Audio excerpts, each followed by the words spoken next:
In this video, I'm going to go over some conducting tips for Over the Sea to Skye. It can be a little tricky, it can be a little awkward, and so I hope that in this video that at the very least I kind of expand the way you think about conducting and give you some more ideas about different gestures and different meters and what to do with your baton and what to do with your left hand. So if we look at the very beginning of the score, we're told that the 8th note gets the beat. So yeah, it's in 6/8, but the 8th note's going to get the beat.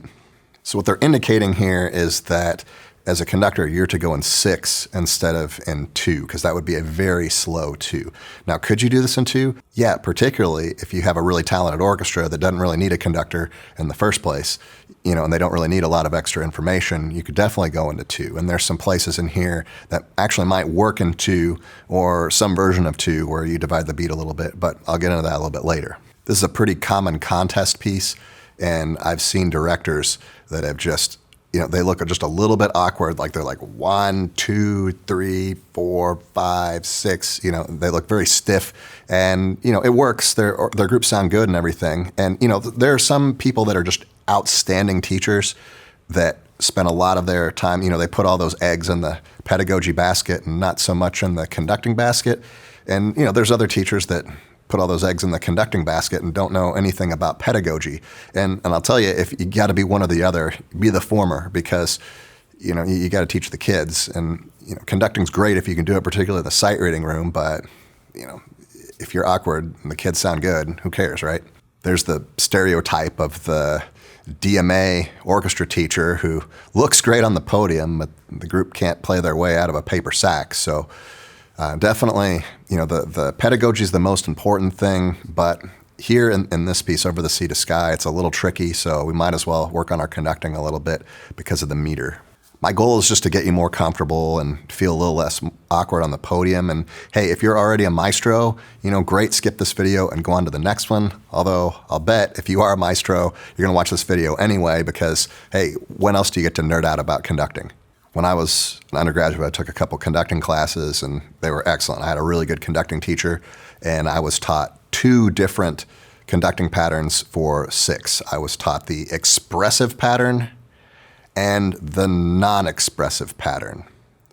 And I don't know what's so expressive about the expressive pattern, but I've never used it once. The non-expressive pattern I've used frequently, and this pattern would work pretty well for this because you have basically 3 beats to the left and 3 beats to the right. So it's 3 and 3. It divides the measure in half. And if you look at the way that this has been written, you've got dotted quarter notes, you got 3 eighth notes. You look at the music, you look at the groupings of slurs, and you look at the rhythmic patterns you have, and it's obvious that you have like this half of the measure and this half of the measure. You don't have 2, 2, and 2.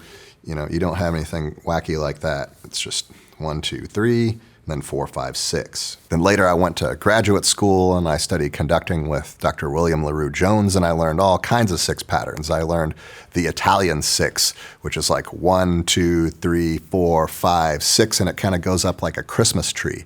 And why should you use that? Well, I found out that and Dr. Jones is a very versatile conductor. He's done a lot of ballet, he's done a lot of opera, and when you're in the pit and there are people on stage, this type of pattern is easier for the people on stage to see than this type of stuff, just because of the angle. And for string players, it works out great too, because our bows are moving horizontally. So the Italian 6 pattern is a pretty effective pattern as well.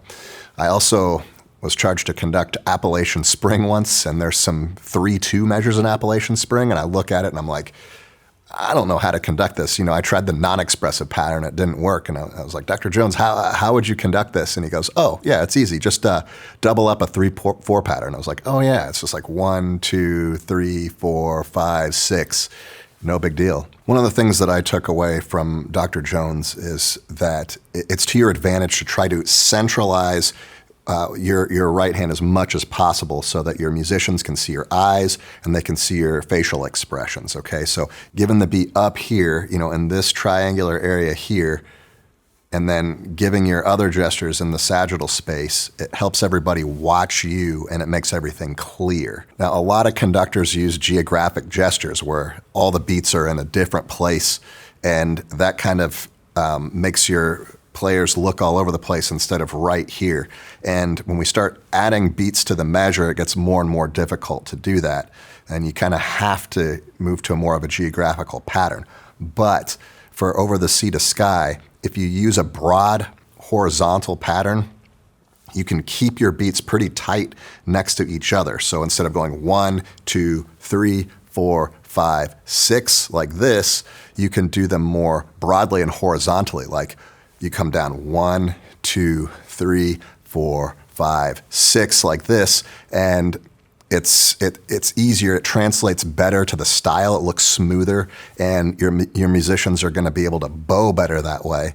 Especially if they're playing like détaché eighth notes or something like that, because their bows are going to be looking like your gestures this way, right? So just make sure when they're tracking the tip of your baton that tip lands somewhere within this triangle. That's going to be more clear to them and less confusing. Now, you don't have to use the same pattern or the same gestural expression for every measure. In fact, I would discourage you from doing that and being a little bit more flexible. So do what works. Look at the measure and figure out what's happening in this measure, and then do what works for that measure. So let's take an example of that here at measure 25. So if you look at 25, the problem that you're likely to experience is in the tremolos are these players in the second violins and violas going to stay together. And for this phrase, you could break it up into 2, 3, 4 measures so that you could give beats 1 and 4 more deliberately so that your second violins and then your violas are all changing on the same beat. So you can go 1, 2, 3, 4, 5, 6,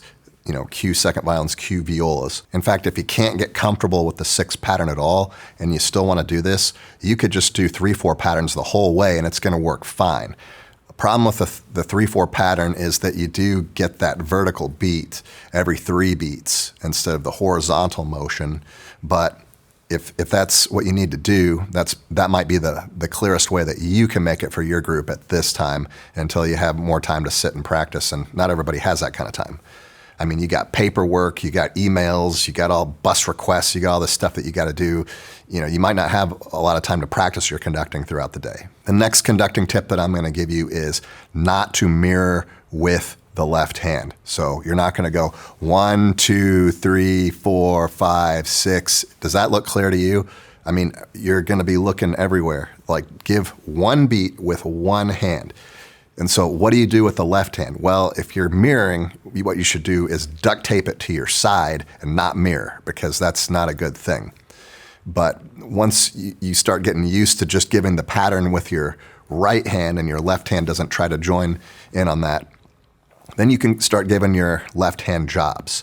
And there's a lot of places in here where you might need to cue players in.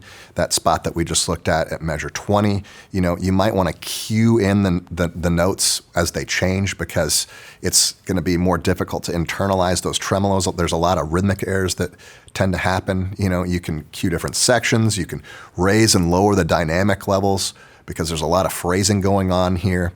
There's a lot that you can do with the left hand that's just more expressive, that gives them more information instead of redundant information. If you need to, you can go in your score and you can just write down the job that your left hand is going to do given what's in that measure. And if there's nothing in the measure where you say, well, left hand doesn't really need to do anything, okay, well then don't do anything with it, just hold it back. In the next video, we're going to talk about bowings. And that's going to be the biggest technical challenge here and over the C to Skye, is getting your students to bow right and getting them comfortable with the meter and rhythm. So in this video, we just got comfortable ourselves as a conductor to get comfortable with the meter. Now we got to make our students comfortable with it. So I hope to see you in the next video.